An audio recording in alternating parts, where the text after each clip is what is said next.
My father was, he is on the left here, my father was officer of the General Staff of the Soviet Army. He was inspector of land forces, Soviet troops stationed in countries like Mongolia, Cuba, East European countries.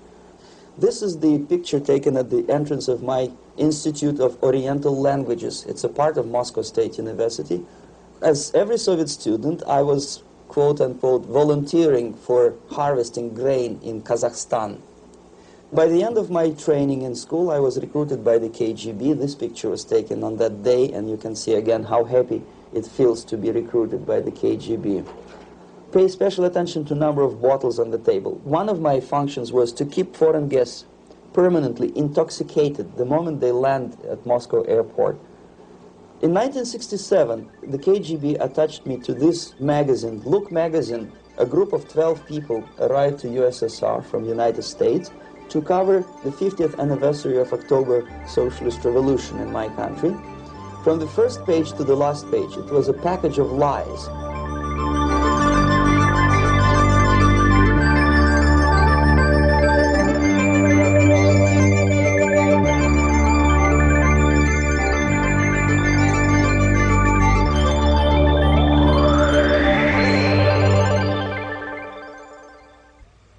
Our conversation is with Mr. Yuri Alexandrovich Bezmenov.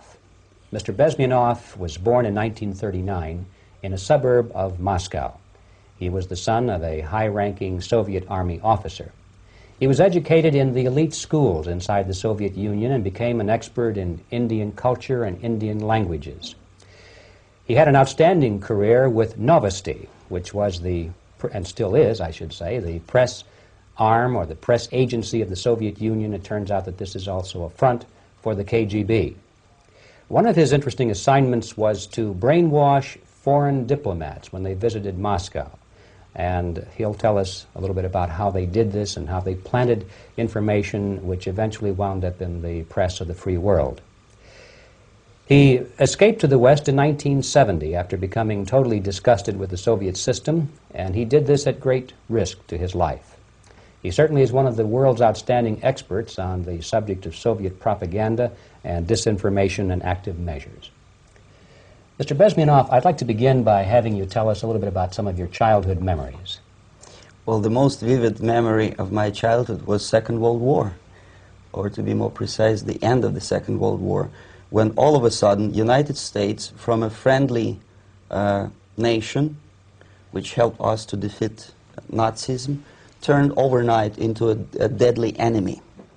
And it was very shocking because all newspapers were trying to present an image of belligerent, aggressive American imperialism. Most of the things that we were taught is that United States is aggressive power, which is just about to invade our beautiful, free, socialist country, that American CIA is dropping Colorado beetles on our beautiful potato fields to eliminate our crops, and each schoolboy had a picture of Colorado bug on the back page of his notebook, and we were instructed to go into collective fields to search for those little Colorado bugs. Of course we couldn't find any, neither we could find many potatoes, and that was explained again by the encroachments of the decadent imperialist power. The anti-American paranoia, hysteria in the Soviet propaganda was to such of such a higher degree that many less skeptical people or less stubborn would really believe that the United States is just about to invade our beautiful motherland, and some secretly hope that it will come true. That's interesting. Yes. Well, getting back to life inside the Soviet Union or inside communist countries in general, in this country, at the university level primarily, we read and hear that the Soviet system is different from ours, but not that different, and that there is a convergence developing between all of the systems of the world, and that really doesn't make an awful lot of difference what system you live under, because you have corruption and dishonesty and tyranny and all that sort of thing. From your personal experience, what is the difference between life under communism and life in the United States? Well, life is obviously very much different for simple reason that the Soviet Union is a state capitalist economically. It's a state capitalism where an individual has absolutely no rights, no value, his life is nothing, it's just like an insect. He is disposable, whereby in the United States even the worst criminal is treated as a human being. He has a fair trial, and some of them capitalize on their crimes. They publish their memoirs in their prisons and get handsomely paid by your crazy publishers. The differences, of course, in the daily life are very various, depending on whom we are talking about. In my own private life, I never suffered from communism simply because I was brought up in a family of high-ranking military officer. Most of the doors were open for me. Most of my expenses were paid by the government, and I never had any troubles with the authorities or with the police. So, in other words, I would say I enjoyed, or I had good reasons to enjoy, all the advantages of so-called socialist system. Mm-hmm. My main motivations to defect had nothing to do with affluence. It was mainly moral indignation, moral protest, rebellion against the inhuman methods of the Soviet system. Well, specifically, what did you object to? I objected, first of all, against oppression of my own dissidents and intellectuals. And that was the most disgusting thing that I witnessed as a young man, young student, who was brought up at a very troublesome period in our history, from Stalin to Khrushchev, from total tyranny and oppression to some kind of liberalization. Second, when I started working for the Soviet embassy in India, to my horror, I discovered that we are millions times more oppressive than any colonial or imperialist power in the history of mankind. That my country brings to India not freedom, progress, and friendship between the nations, but racism, exploitation, and slavery, and of course economical inefficiency to this country. Since I fell in love with India, I developed something which by KGB standards is extremely dangerous thing. It's called split loyalty, when an agent likes a country of assignment more than his own country. I literally fell in love with this beautiful country, a country of great contrasts, but also great humility, great tolerance, and philosophical and intellectual freedoms. My ancestors used to live in caves and eat raw meat when India was a highly civilized nation 6,000 years ago. So obviously the choice was not to the advantage of my own nation. I decided to defect and to entirely dissociate myself from that brutal regime. Mr. Bezmenov, we've read a lot about the concentration camps and the slave labor camps under the Stalin regime. Now the general impression in America is that those things are part of the past. Are they still going on today, or what is the status? Yes. There's no qualitative change in the Soviet concentration camp system. There are changes in numbers of prisoners. Again, this is unreliable Soviet statistics. We don't know how many political prisoners are there in the Soviet concentration camps. But we sure know from various sources that at each particular time there are close to 25 to 30 million of Soviet citizens who are virtually kept as slaves in forced labor camp system.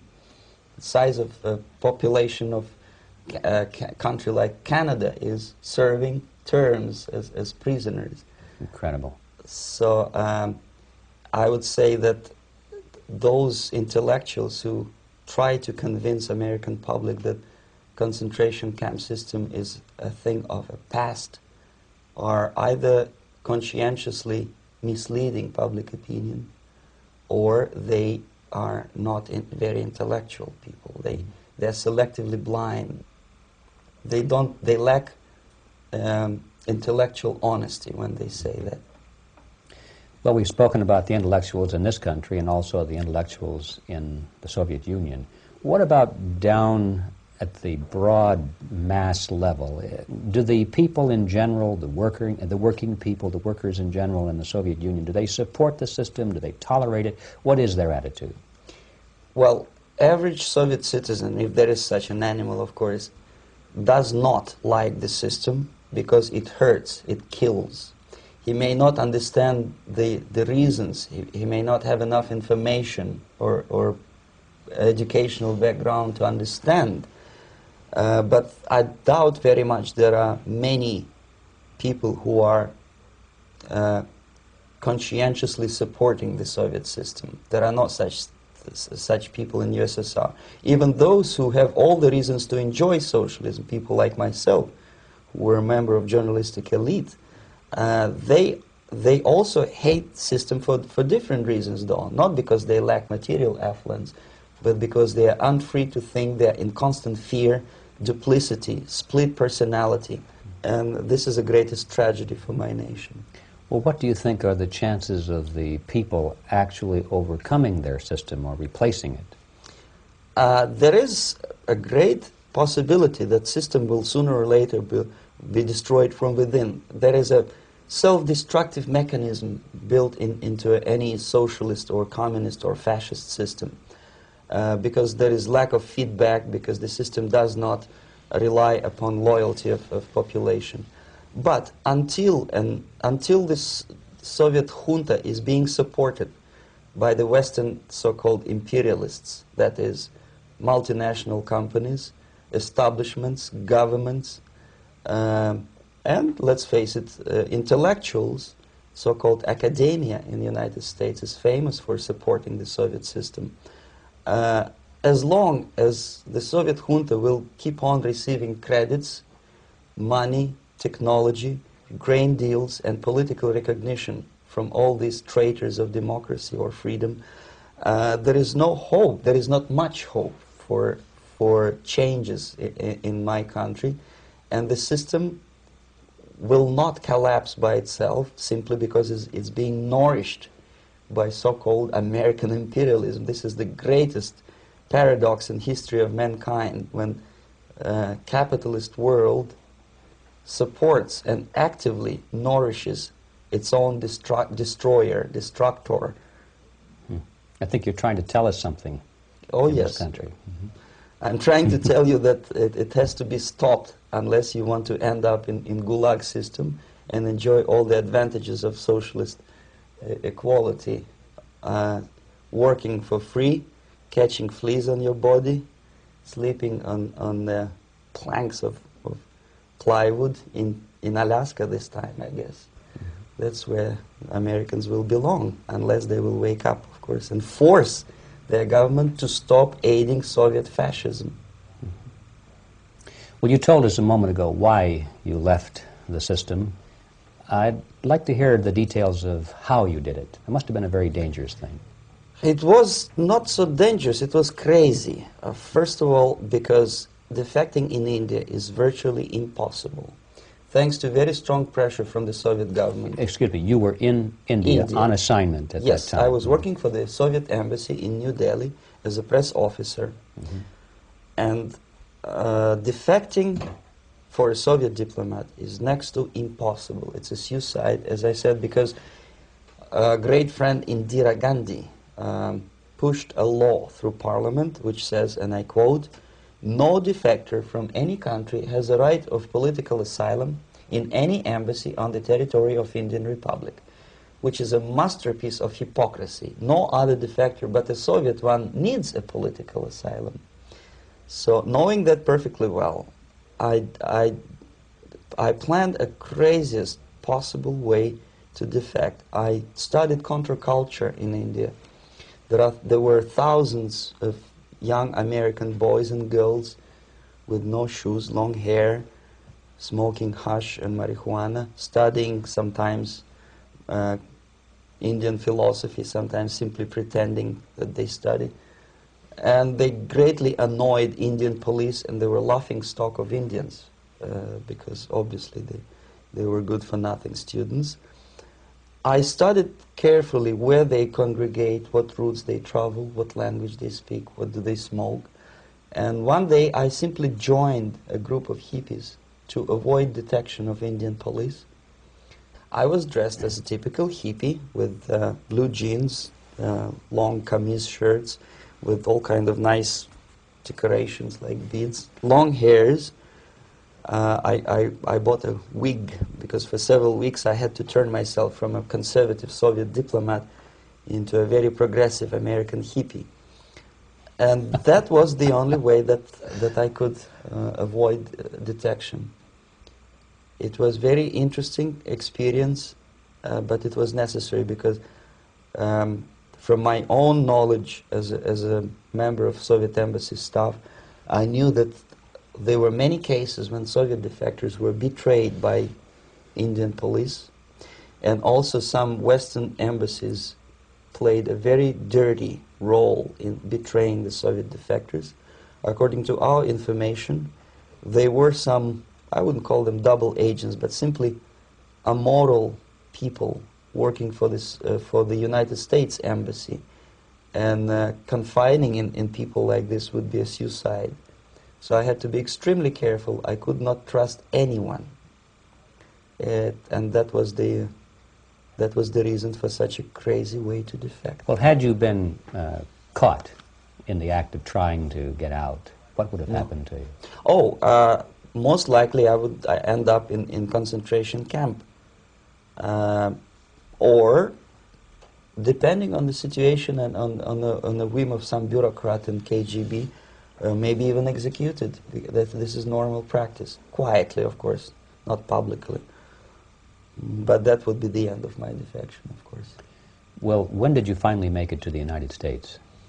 In 1970, after about 6 months of debriefing in Athens by the CIA, and I presume FBI too, they let me go first to Germany, then to Canada. That was my decision. I had to change my identity to protect my family and my friends in USSR. And also I was a little bit paranoid, knowing that both Soviet KGB and probably some double agents within the American system may be after me. So I wanted to settle down as far away as possible. I requested CIA to give me some kind of new identity and just let me go on my own. And I settled in Canada. I was a student. I changed many professions, from farm help and laundry truck driver to language instructor and broadcaster for Canadian Broadcasting Corporations in Montreal. Well, have you had any threats on your life or any yes. unpleasant In about 5 years, KGB eventually discovered that I am working for Canadian Broadcasting. I made a very big mistake. I started working for overseas service of CBC, which is similar to Voice of America, in Russian language. And of course, monitoring service in USSR picked up every new voice. Every new announcer, they would make it a point to discover who he is. And in 5 years, sure enough, slowly but surely, they discovered that I am not Thomas Schumann, that I am Yuri Alexandrovich Bezmenov, and that I am working for Canadian Broadcasting, and undermining beautiful détente between Canada and USSR. And the Soviet ambassador Alexander Yakovlev made it his personal effort to discredit me. He complained to Pierre Trudeau, who is known to be a little bit soft on socialism. And the management of CBC behaved in a very strange, cowardly way, unbecoming to representatives of an independent country like Canada. They listened to every suggestion that Soviet ambassador gave, and they started shameful investigation, analyzing content of my broadcasts to USSR. And sure enough, they discovered that some of my statements were probably would be offending to the Soviet Politburo. So I had to leave my job. And of course, subtle intimidations. They would say something like, please cross the street carefully because, you know, traffic is very heavy in Quebec.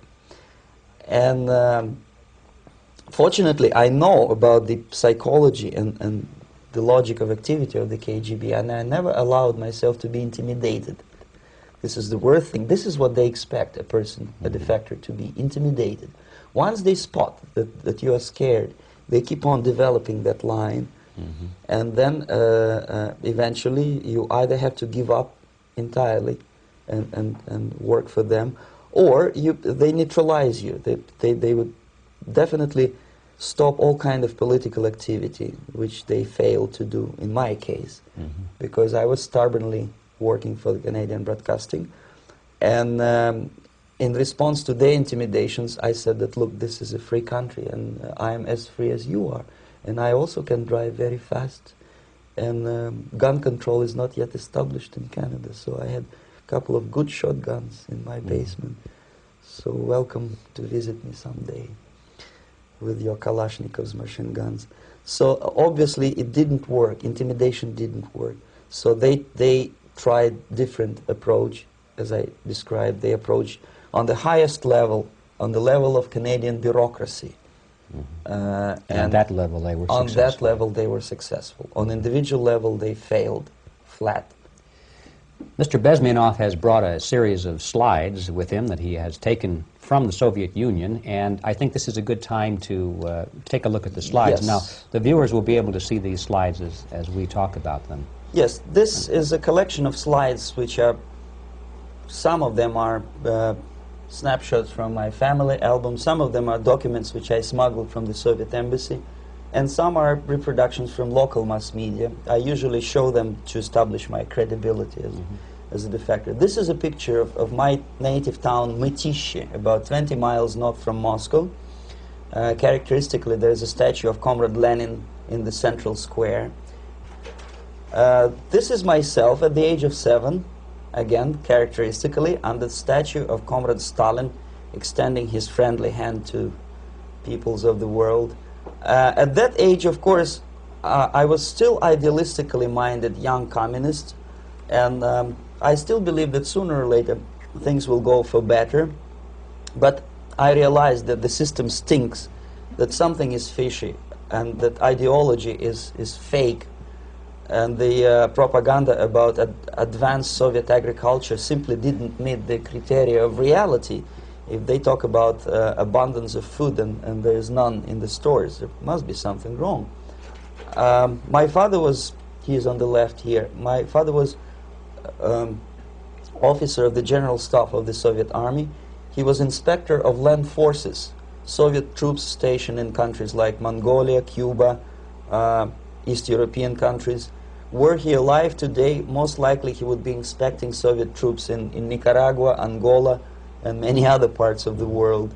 Fortunately, he died, and he didn't see the disgrace, because deep inside he was a Russian patriot. He didn't like the idea of expanding Soviet military might, especially in the areas where we were not welcomed at all.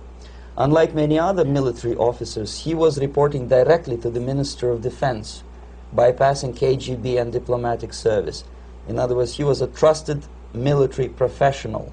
And my impression that this type of people are much less hawkish and adventuristic than party bureaucrats in Kremlin. When American mass media describes Soviet military as potentially dangerous counterpart for Pentagon, I simply laugh, because I know better. I know that the most dangerous part of the Soviet power structures are not military at all. Most likely, if they come to power in my country, they'll be more sensible negotiators for nuclear disarmament and withdrawal of the Soviet troops from many parts of the world. But if someone from the party structure or the KGB structure were to give the orders for a military they have to obey, they yes, would follow. Because they are professional military. But they, you see, the triangle of power and hate in USSR is the party at the top, the party elite, the oligarchy of the party, then the military and the KGB at the bottom. They hate each other. And the most hated triangle, the most hated corner of the triangle is the Communist Party bureaucrats. They are the most adventuristic, senile megalomaniacs. They can start war, I wouldn't be surprised. Not the military. They know what war is. At least my father did. This is the picture taken at the entrance of my Institute of Oriental Languages. It's a part of Moscow State University. I graduated in 1963. And I, Now, excuse me, which one were you on? I am on the right. You're on the right. And on the left is my my schoolmate Vadim Smirnov, who later was a apparatchik in the Central Committee of the Soviet Union Communist Party. What is an apparatchik? It's a functionary, something like civil service in British Empire. Someone who is never fired from the service. He stays there internally. He may not be promoted too high, but he's a dependable bureaucrat who will stay forever. I studied not only languages, but also history, literature, even music. I'm on this picture, I'm trying to learn how to play Indian musical instrument. I even tried to look like an Indian when I was second-year student. Not bad, right? Yes, actually it was strongly encouraged by the instructors in my school, because the graduates of my school were later on employed as diplomats, foreign journalists, or spies. As every Soviet student, I was quote-unquote volunteering for harvesting grain in Kazakhstan. This is the biggest agricultural blunder of the Soviet government. But I didn't have much choice, of course, because the communist motto borrowed from the Bible says, "Those who do not work shall not eat." And you can see me eating, therefore I was working, and you can see how happy I was about it. I went through a very extensive physical and military training, including the military games in areas, suburban areas of Moscow. And here, for example, we are on a tour in Arkhangelsk area. And by the end of my training in school, I was recruited by the KGB. This picture was taken on that day, and you can see again how happy it feels to be recruited by the KGB. Our conversation with Yuri Alexandrovich Bezmenov, who is a defector from the Soviet Union, a former propaganda agent for Novosti and the KGB, will continue after this message.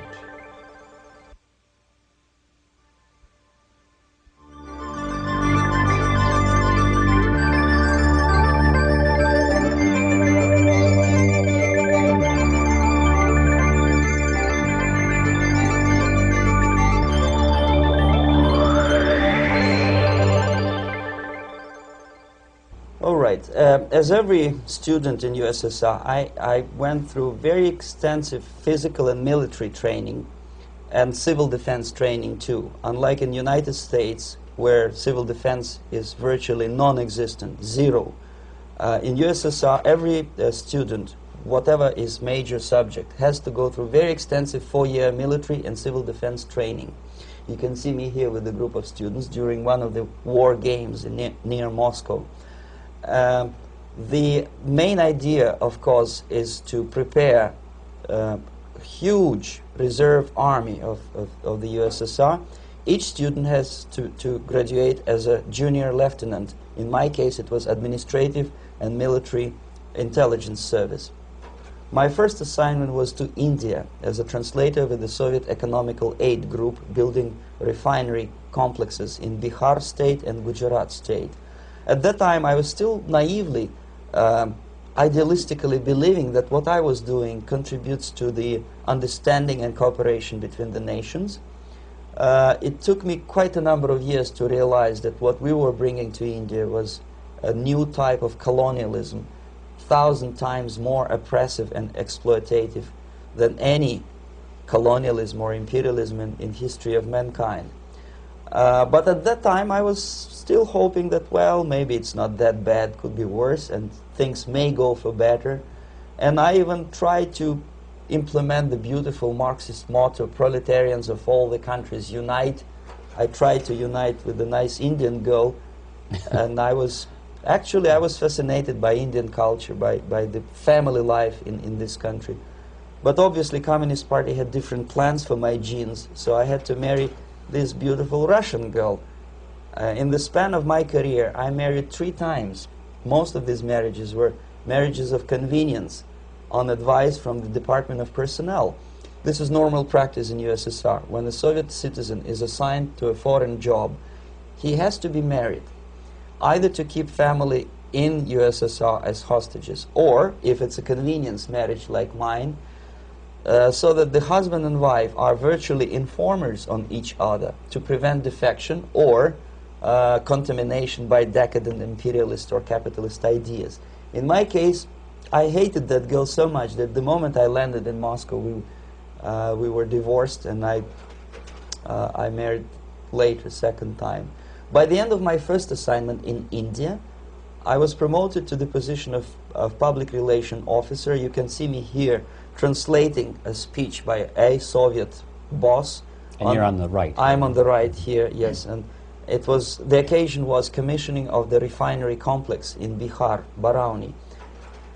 Back in Moscow, I was immediately recruited by Novosti Press Agency, which is a propaganda and ideological subversion front for the KGB. 75% of the members of the Novosti are commissioned officers of the KGB. The other 25 are, like myself, co-opted agents who are assigned to specific operations. In this particular case, you can see me talking to students of Lumumba Friendship University in Moscow. This is a huge school under the direct control of the KGB and Central Committee, where future leaders of the so-called national liberation movements are being educated and selected carefully.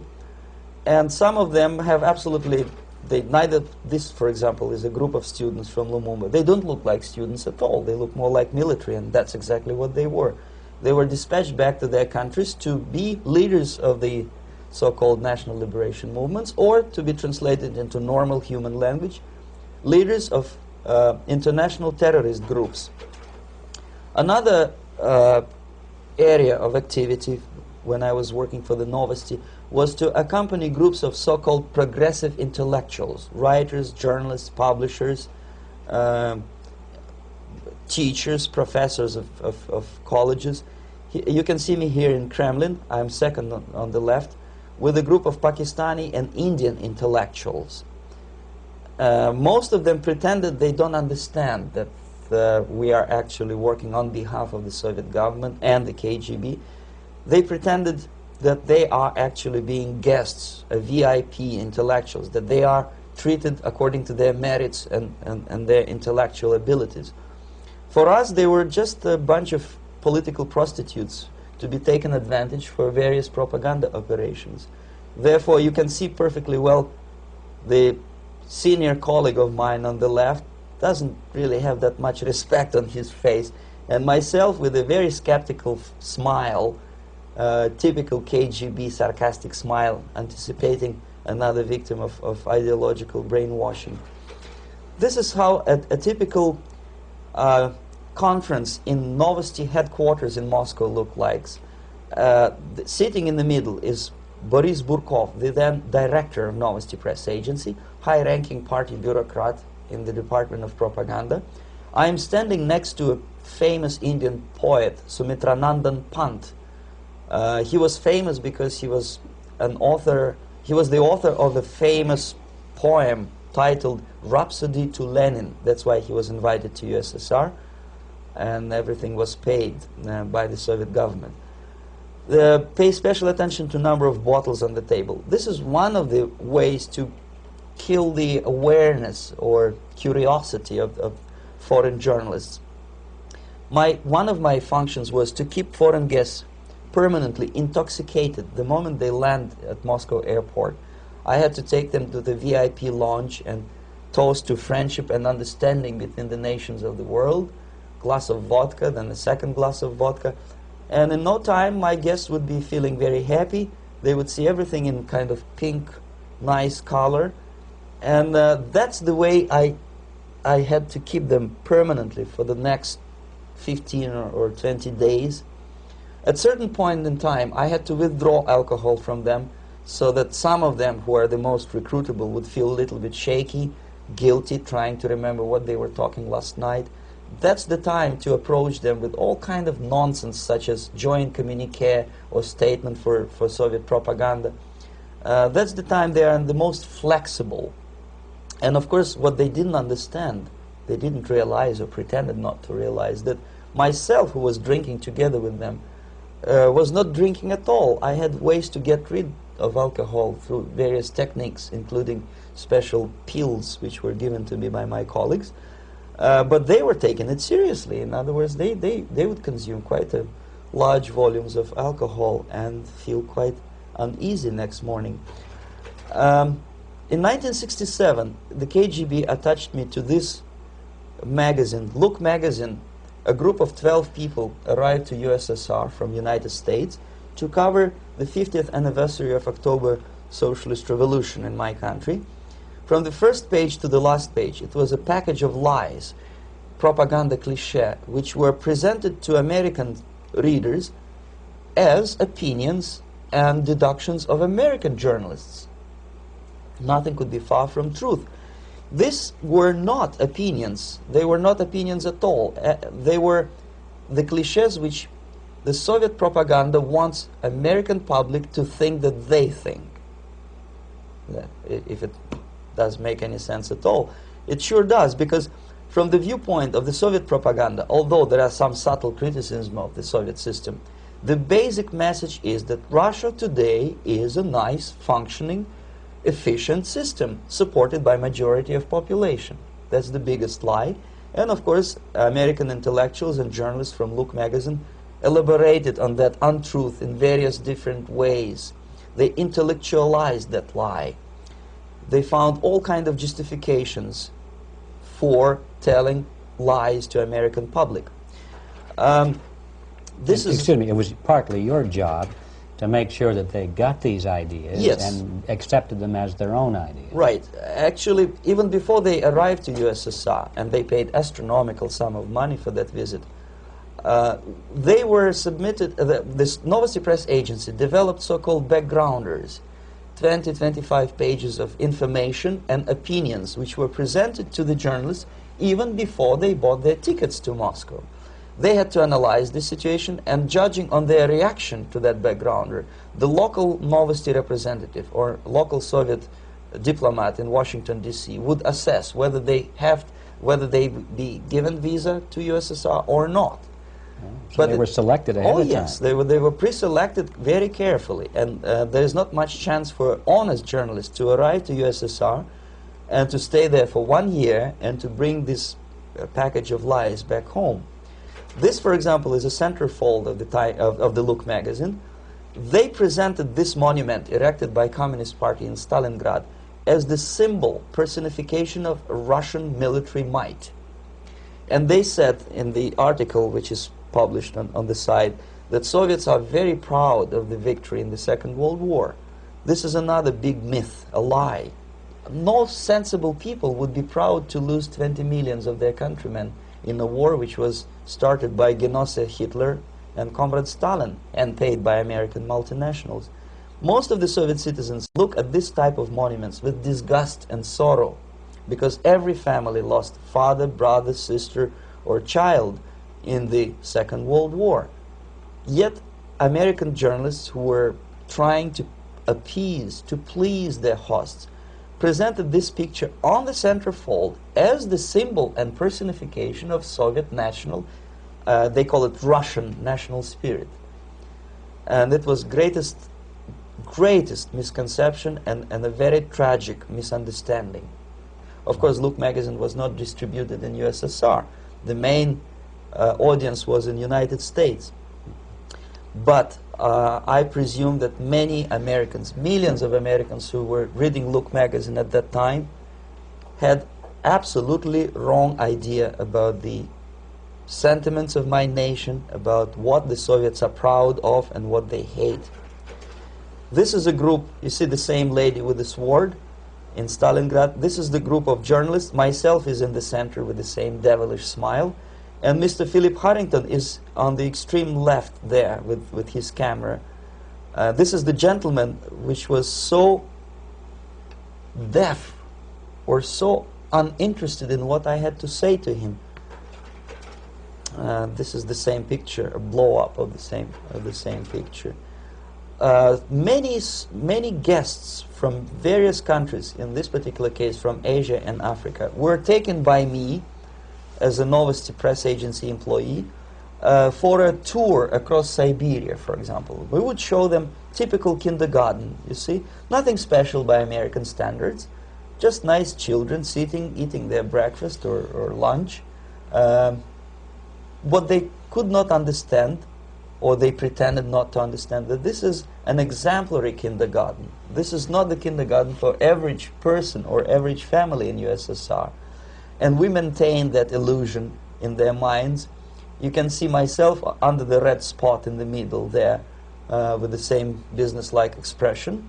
I'm doing my job. That's what I'm assigned to do, and that's what I was paid to do.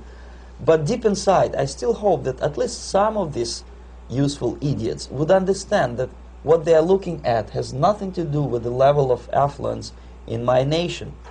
This is a better picture which reflects the true spirit of the Soviet childhood. This picture was printed in a Canadian government publication by mistake. In the middle, you can see children playing on a small courtyard, and the caption goes, "This is a typical kindergarten in Siberia." What these idiots didn't understand, that it is not kindergarten at all. It is a prison for children of political prisoners.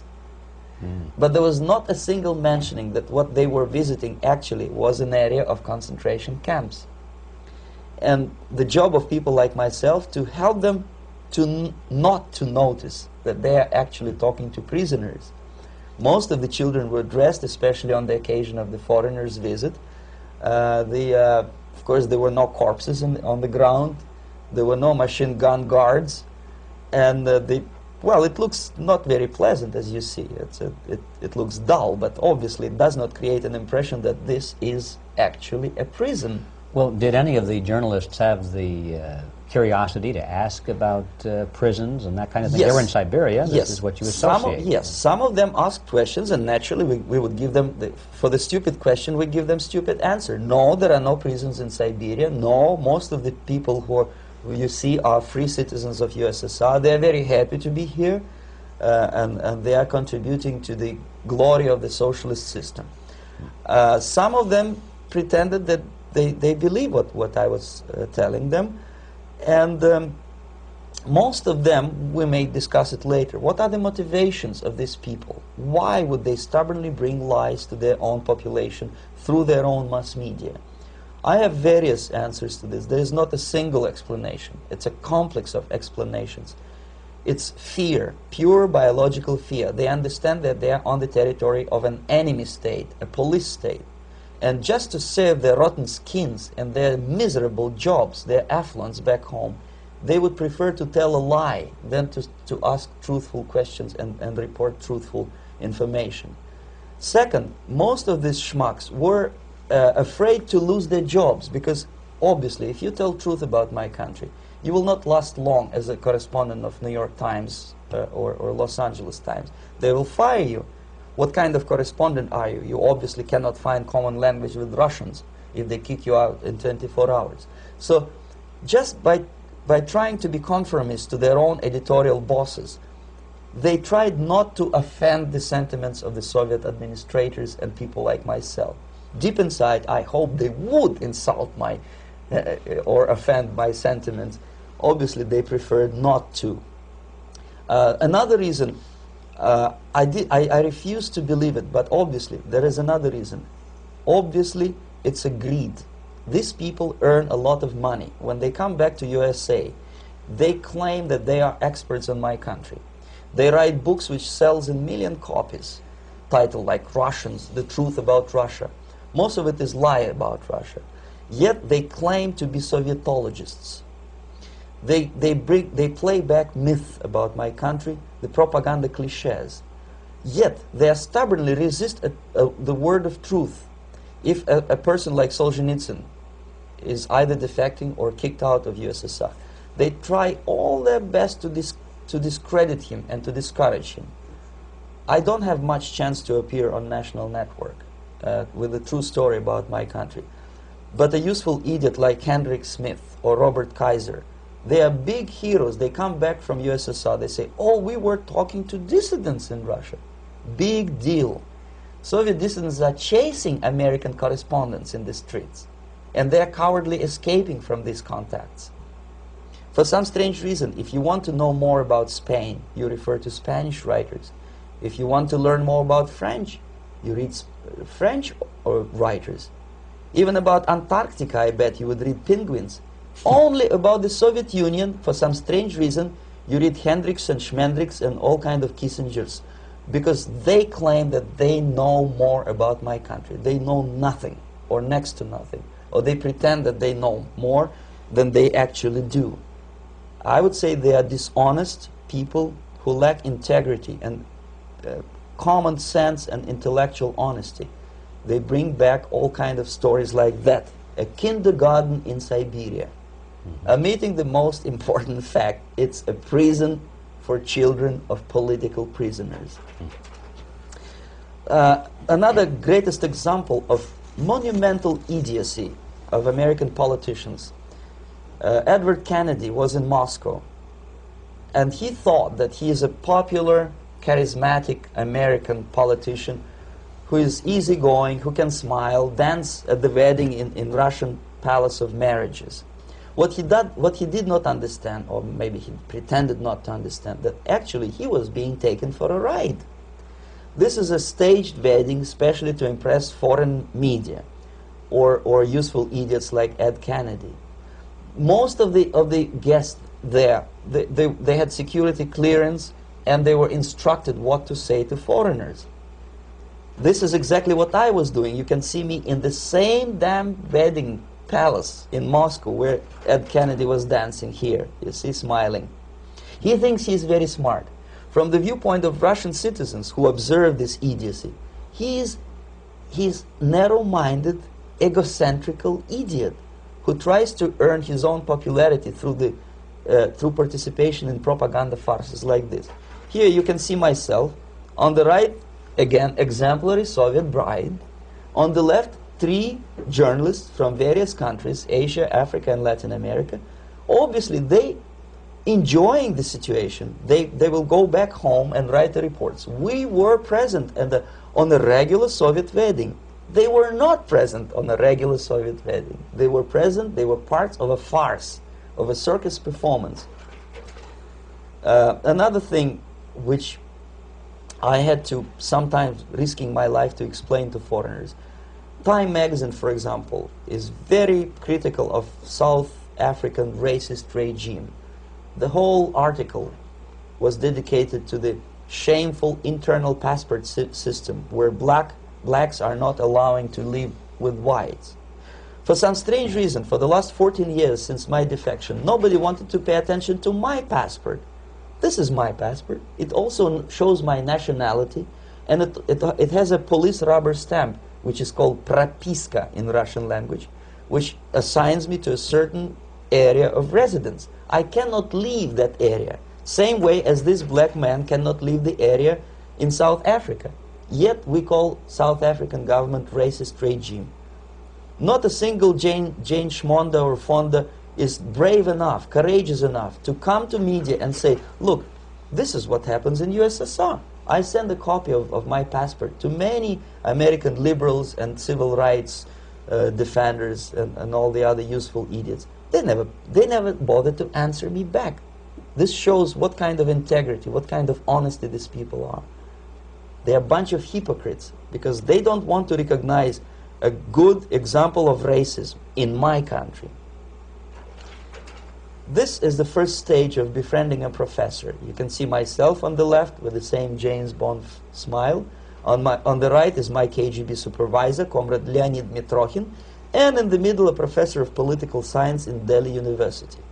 The next stage would be to invite him to a gathering of Indo-Soviet Friendship Society. There he is sitting next to his wife before he is being sent to USSR for free trip. Everything is paid by the Soviet government. He was made to believe that he is invited to USSR because he is a talented, sober-thinking intellectual.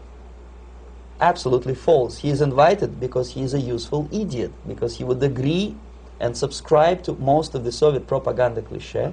And when he is coming back to his own country, he is going for years and years to teach the beauties of Soviet socialism to newer and newer generations of his students, thus promoting the Soviet propaganda line. The KGB was even curious about this gentleman. It may look innocent. Maharishi Mahesh Yogi, a great spiritual leader, or maybe a great charlatan and crook, depending on from which side you're looking at him. Beatles were trained at his ashram in Hardwar in India how to meditate. Mia Farrow and other useful idiots from Hollywood visited his school, and they returned back to United States absolutely zonked out of their minds with marijuana, hashish, and crazy ideas of meditation. To meditate, in other words, to isolate oneself from the current social and political issues of your own country. To get into your own bubble, to forget about troubles of the world. Obviously, KGB was very fascinated with such a beautiful school, such a brainwashing center for stupid Americans. I was dispatched by the KGB to check what kind of VIP Americans attend this school. That's you on the left. Yes, I'm on the left. I was trying to get enrolled in that school. Unfortunately, the Maharishi Mahesh Yogi asked too much. He wanted $500 American for enrollment. But my function was not actually to get enrolled in the school. My function was to discover what kind of people from United States attend this school. And we discovered that, yes, there are some influential members of family, public opinion makers of United States, who come back with the crazy stories about Indian philosophy. Indians themselves look upon them as idiots, useful idiots. To say nothing about KGB, who looked at them as extremely naive, misguided people. Obviously, a VIP, say a wife of a congressman, or a prominent Hollywood personality, after being trained in that school, is much more instrumental in the hands of manipulators of public opinion and KGB than a normal person who understands, who looks through this type of fake religious training. Why would they be more susceptible to manipulation? I just mentioned that because, you see, a person who is too much involved in introspective meditation. You see, if you carefully look what Maharishi Mahesh Yogi is teaching to Americans, is that most of the problems, most of the burning issues of today can be solved simply by meditating. Don't rock the boat. Don't get involved. Just sit down, look at your navel, and meditate. And the things, due to some strange logic, due to cosmic vibration, will settle down by themselves. This is exactly what the KGB and Marxist-Leninist propaganda wants from Americans, to distract their opinion, attention, and mental energy from real issues of the United States into a non-issues, into a non-world, non-existent harmony. Obviously, it's more beneficial for the Soviet aggressors to have a bunch of duped Americans than Americans who are self-conscious, healthy, physically fit, and alert to the reality. Maharishi Mahesh Yogi obviously is not on the payroll of the KGB. But whether he knows it or not, he contributes greatly to demoralization of American society. And he's not the only one. There are hundreds of those gurus who come to your country to capitalize on naivete and stupidity of Americans. It's a fashion. It's a fashion to meditate. It's a fashion not to be involved. So obviously, you can see that if KGB were that curious, if they paid my trip to Hardwar, if they assigned me to that strange job, obviously they were very much fascinated. They were convinced that that type of brainwashing is very efficient and instrumental in demoralization of the United States. Our conversation with Yuri Alexandrovich Bezmenov, who is a defector from the Soviet Union, a former propaganda agent for Novosti and the KGB, will continue after this message.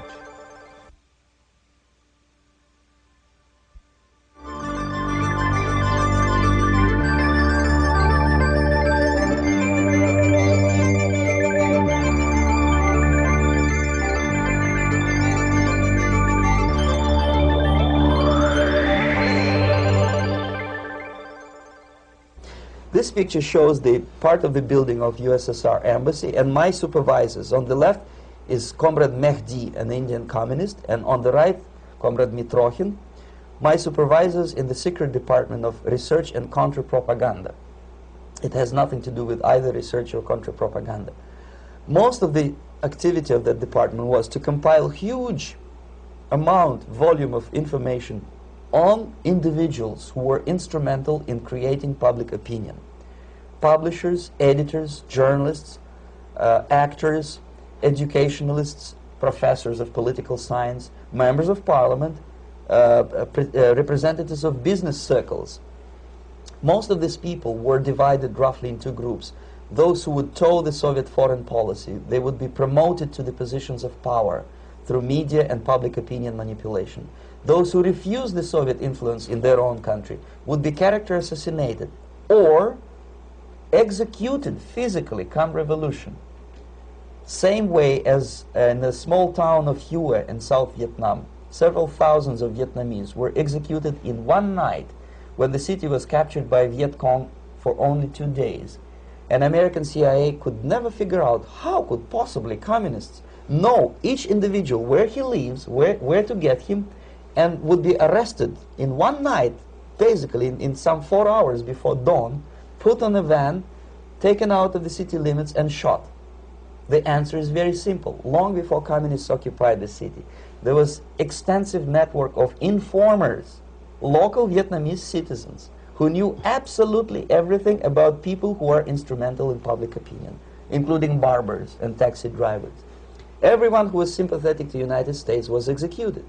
Same thing was done under the guidance of the Soviet embassy in Hanoi, and same thing I was doing in New Delhi.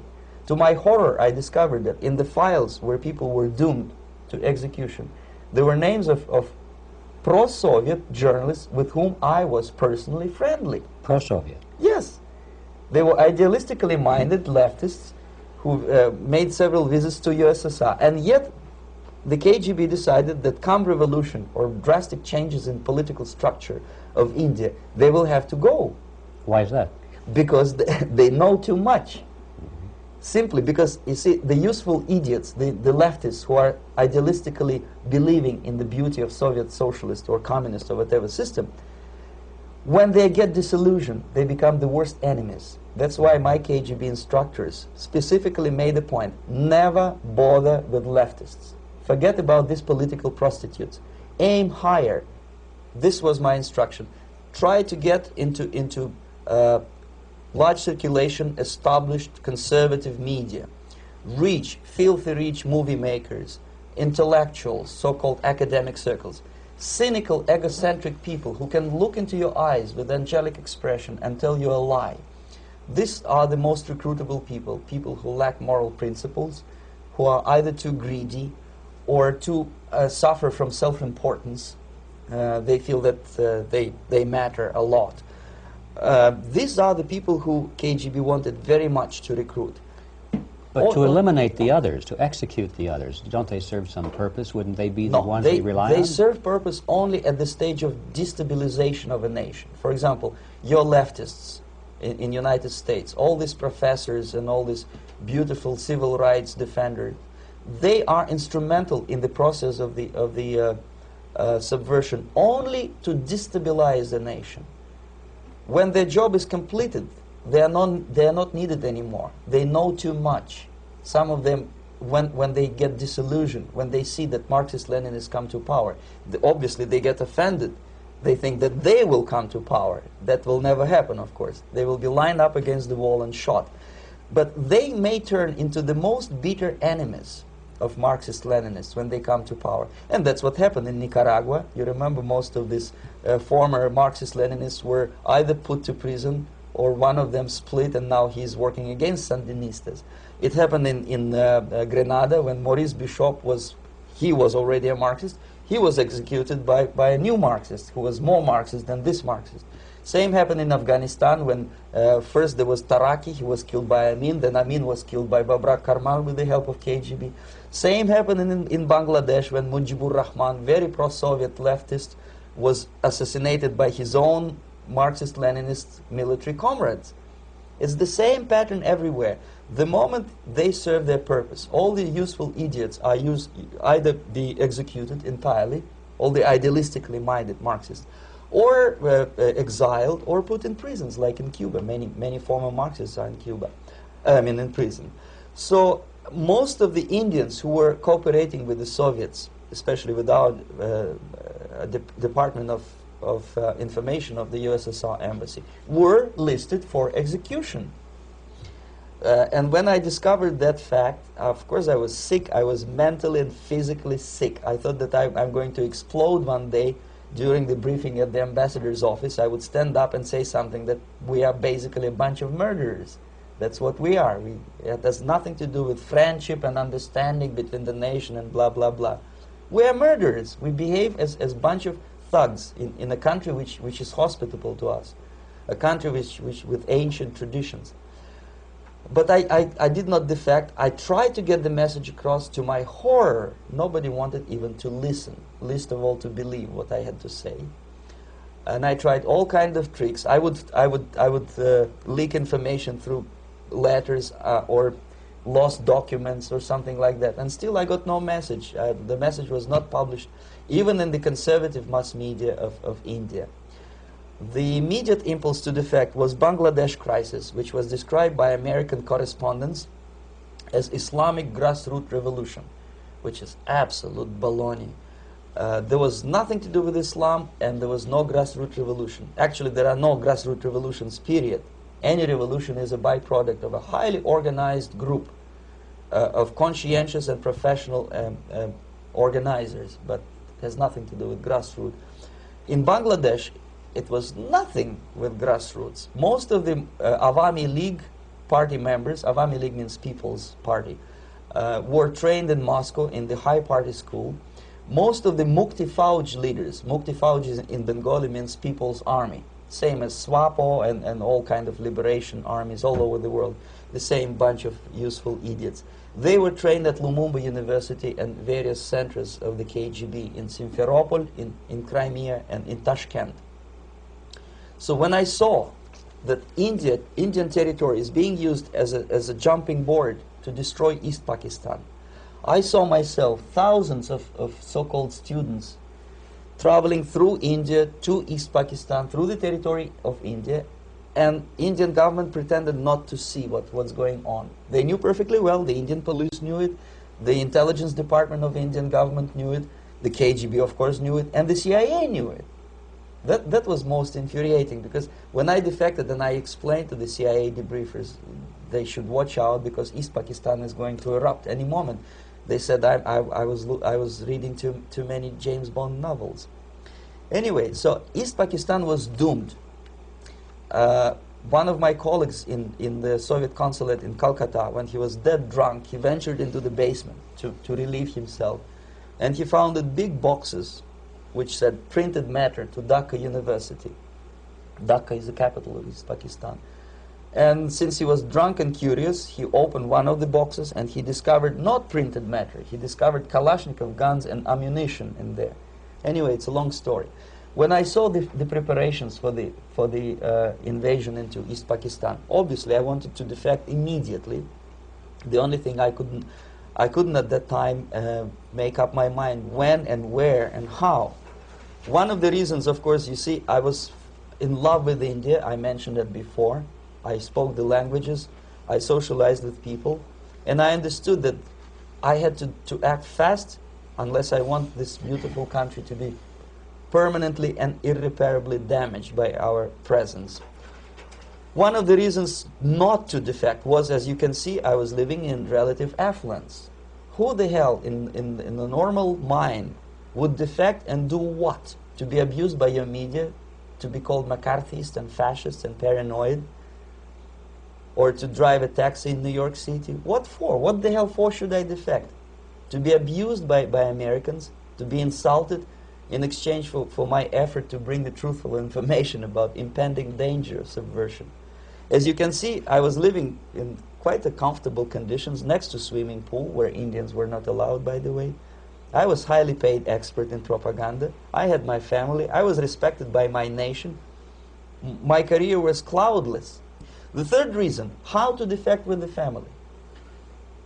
To defect with the baby and the wife would be virtual suicide, because according to law, that hypocritical law which I quoted before, the Indian police will have to hand me over back to the KGB, and that will be the end of my defection and probably my life. Again, I cannot smuggle my wife because she was not quite sure what I was doing. She was not that idealistically involved, and she was definitely not in the total picture of what I was doing for the KGB. She would be shocked if I you know, put her in my van and drive her to American embassy or elsewhere. That would be a greatest danger. So again, I had to defect in such a way that my defection would look as simple disappearance. And there were many cases like that when the Soviet agents simply disappeared, either killed in action or, thanks to their curiosity and their close contacts with radicals, some of them were killed by the Marxists, by the way. It happened in many African countries when the Soviet KGB were killed by Africans themselves. Not because they hated Marxism-Leninism, but because they were simply trigger-happy bunch of unruly characters. If you give them a machine gun, they will shoot. And some of the Soviets obviously were not careful enough to protect themselves, and they got into embarrassing situations when they were shot at the crossfire between factions of so-called liberation movements. Anyway, so I decided, as I said, to study the counterculture. I decided this probably would be the best way to disappear. I socialized with characters like this. On the left, you see, he's a barefoot American hippie. It took me quite a long time to study exactly what they were doing and how to mix with them. But eventually I did it. Most of Indian newspapers carried my picture and promise of 2,000 rupees for information about my whereabouts. But they were looking for the wrong person, because they obviously tried to stop a young Soviet diplomat in white shirt and tie, and this is how I looked at the time of defection. Nobody could possibly think that a Soviet diplomat would be as crazy as to join a bunch of hippies. That's you. Yes, travel India and smoke hash. So I made it literally almost like a Hollywood-style detective story. From under the nose of the KGB in Bombay airport, I landed the plane and I flew to Greece, where I was debriefed by the CIA. That's basically that's all for my slides. We can turn off the projector, and that's very interesting. Well, you spoke several times before about ideological subversion. That is a phrase that I'm afraid some Americans don't fully understand. When the Soviets used the phrase ideological subversion, what do they mean by it?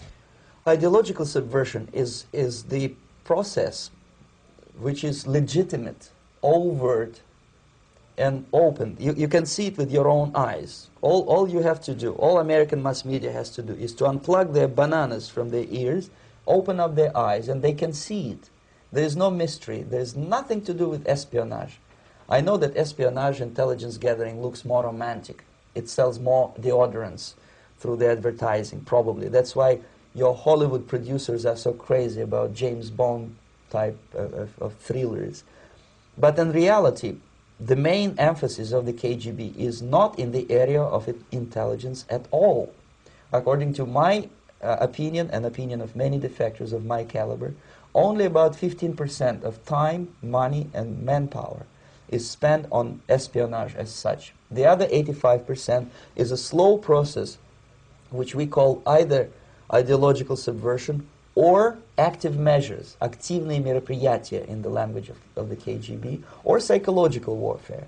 What it basically means is to change the perception of reality of every American to such an extent that despite of the abundance of information, no one is able to come to sensible conclusions in the interests of defending themselves, their families, their community, and their country. It's a great brainwashing process which goes very slow, and it's divided in 4 basic stages. The first one being demoralization. It takes from 15 to 20 years to demoralize a nation. Why that many years? Because this is the minimum number of years which requires to educate one generation of students in the country of your enemy, exposed to the ideology of the enemy. In other words, Marxism-Leninism ideology is being pumped into the soft heads of at least 3 generations of American students without being challenged or counterbalanced by the basic values of Americanism, American patriotism. The result you can see. Most of the people who graduated in the 60s, dropouts or half-baked intellectuals, are now occupying the positions of power in the government, civil service, business, mass media, educational system. You are stuck with them. You cannot get rid of them. They are contaminated. They are programmed to think and react to certain stimuli in a certain pattern.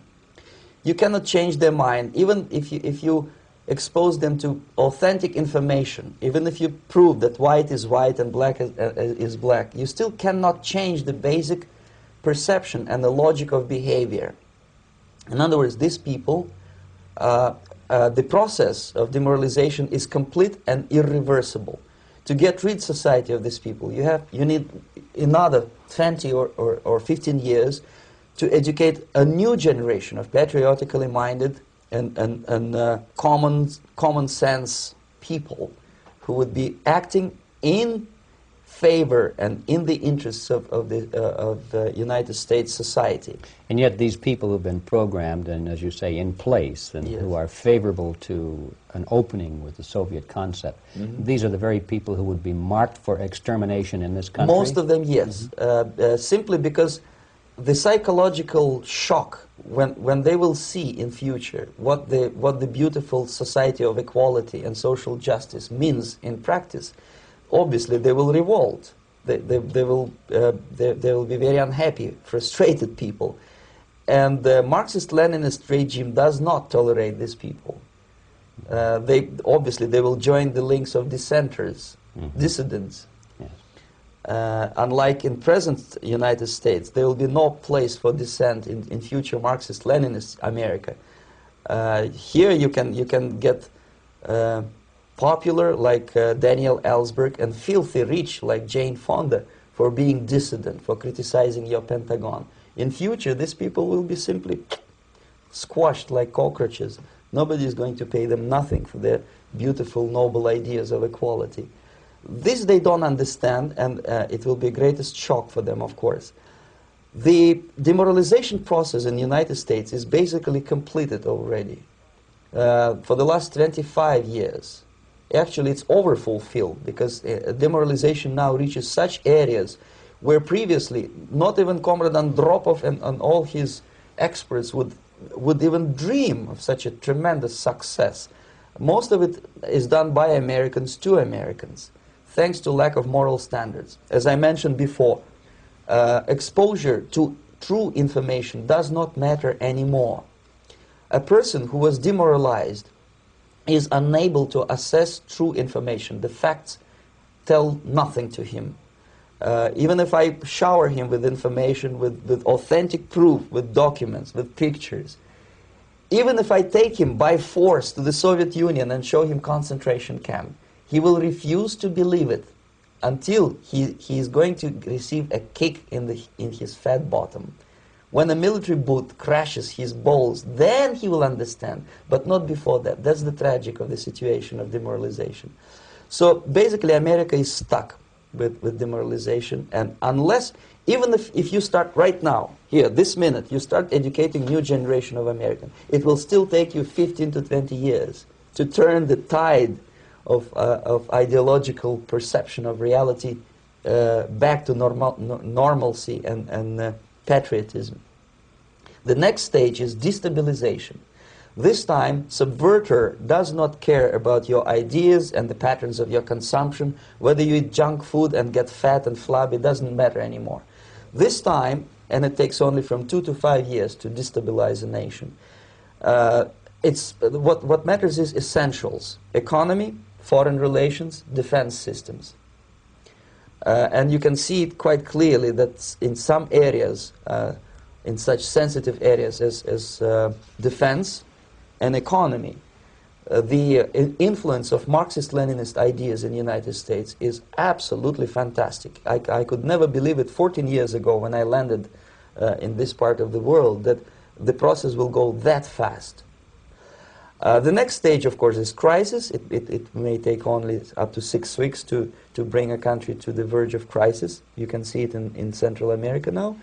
And after crisis, with a violent change of power, structure, and economy, you have so-called the period of normalization. It may last indefinitely. Normalization is a cynical expression borrowed from Soviet propaganda. When the Soviet tanks moved into Czechoslovakia in '68, Comrade Brezhnev said, "Now the situation in brotherly Czechoslovakia is normalized." This is what will happen in the United States if you allow all these schmucks to bring the country to crisis, to promise people all kind of goodies and the paradise on earth, to destabilize your economy, to eliminate the principle of free market competition, and to put a big brother government in Washington, D.C., with benevolent dictators like Walter Mondale, who will promise lots of things, never mind whether the promises are fulfillable or not. He will go to Moscow to kiss the bottoms of new generation of Soviet assassins, never mind. He will create false illusions that the situation is under control. Situation is not under control. Situation is disgustingly out of control. Most of the American politicians, media, and educational system trains another generation of people who think they are living at a peacetime. False. United States is in the state of war, undeclared total war against the basic principles and the foundations of this system. And the initiator of this war is not Comrade Andropov, of course. It's the system. However ridiculous it may sound, the world communist system or the world communist conspiracy, whether I scare some people or not, I don't give a hoot. If you are not scared by now, nothing can scare you. But you don't have to be paranoid about it. What actually happens now, that unlike myself, you have literally several years to live on unless the United States wake up. The time bomb is ticking. With every second, the disaster is coming closer and closer. Unlike myself, you will have nowhere to defect to, unless you want to live in Antarctica with penguins. This is it. This is the last country of freedom and possibility. Okay, so what do we do? What is your recommendation to the American people? Well, the immediate thing that comes to my mind is, of course, there must be a very strong national effort to educate people in the spirit of real patriotism, number one. Number two, to explain them the real danger of socialist, communist, whatever, welfare state, big brother government. If people will fail to grasp the impending danger of that development, nothing ever can help United States. You may kiss goodbye to your freedom, including freedoms to homosexuals, to prison inmate. All this freedom will vanish, evaporate in 5 seconds, including your precious lives. The second thing, the moment at least part of United States population is convinced that the danger is real, they have to force their government. And I'm not talking about sending letters, signing petitions, and all this beautiful, noble activity. I'm talking about forcing United States government to stop aiding communism. Because there is no other problem more burning and urgent than to stop the Soviet military-industrial complex from destroying whatever is left of the free world. And it is very easy to do. No credits, no technology, no money, no political or diplomatic recognition, and of course no such idiocy as grain deals to USSR. The Soviet people, 270 millions of Soviets, will be eternally thankful to you if you stop aiding a bunch of murderers who sit now in Kremlin and whom President Reagan respectfully calls government. They do not govern anything, least of all such complexity as the Soviet economy. So basic, two very simple, maybe too simplistic answers or solutions, but nevertheless they are the only solutions. Educate yourself, understand what's going on around you. You are not living at a time of peace. You are in a state of war, and you have precious little time to save yourself. You don't have much time, especially if you are talking about young generation. There's not much time left for convulsions and sexual masturbation to the beautiful disco music. Very soon it will go, just overnight. If we are talking about capitalists or wealthy businessmen, I think they are selling the rope on which they will hang very soon. If they don't stop, if they cannot curb their unsettled desire for profit, and if they keep on trading with the monster of the Soviet communism, they are going to hang very soon.